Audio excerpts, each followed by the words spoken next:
Кои и колку јавни службеници може да работат од дома, а кој втора смена? Втор ден откако се воведени мерките за административците од владата не одговорија дали ја направиле оваа анализа. До Министерот за информатичко општество не стигнале поплаки од граѓаните во овие 2 дена, а помош за организирање не барале ниту институциите. Мислам дека сите институции одговорно ги завршуваат работните задачи и сите институции во зависност од работните задачи кои ги имаат вработените може да се организираат внатрешни за одговорно да им одговорат на барањата на граѓаните. Градот Скопје се подготвува за работа во 2 смени. Нема да има вработени кои ќе седат дома или ќе работат онлайн, порачува градоначалникот Петре Шилегов. Денеска дадов налог до секретарот на градот и веќе е подпишано решението. Градот од понеделник ќе почне да работи двосменски, што значи дека ќе немаме прекин во работата, ќе немаме она да ротира, да се седат понедела дена дома. Освен вработените на локално и централно ниво, мерката ги опфаќа и тие во судовите. Ни се заканува уште еден економски удар доколку службениците почнат да работат од дома, а предметите се одолговлекуваат, порачуваат адвокатите. Предлагаме предвидување на нова мерка во оние судници каде што не може да се воспостави физичка дистанца од најмалку 2 метри, а тоа е да се вметнат паравани со кои што ќе се одвојат физички учесниците во самата постапка.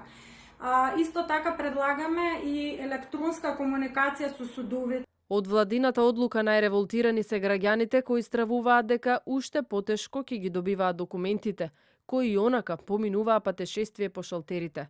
На ова реагира и приватниот сектор, каде што продолжува работењето по старо. На работа одат и мајките на деца до 10 години и хронично болните, освен тие со тешка слика. Нивото на исплата за поддршка на платите во приватниот сектор е од 14.500 до недека над 21.000 денари.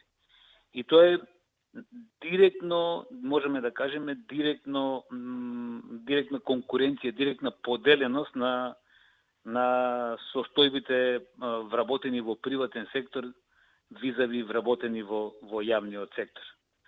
Од друга страна, мерките што се однесува до работното време или ограничувачките мерки, исто така го остават приватниот сектор во ограничена завидна состојба. Изминатата половина година потврди компјутерскиот систем во поголем дел институции, од каде што онлайн се бараа документи. Работењето од дома овој пат ќе подлежи на зајакната контрола. Например, можам да земам секој работник кој ги завршуваат работните задачи од дома да доставуваат неделен извештај за работните задачи кои ги имаат извршено од дома. Имат и други ситуации во врска со тој протокол, но повеќе информации кога тој протокол ќе помене во институциите. Од средината на март административците паузираа со работа како превентива од ширење на коронавирусот. На сметката добиваат цела плата.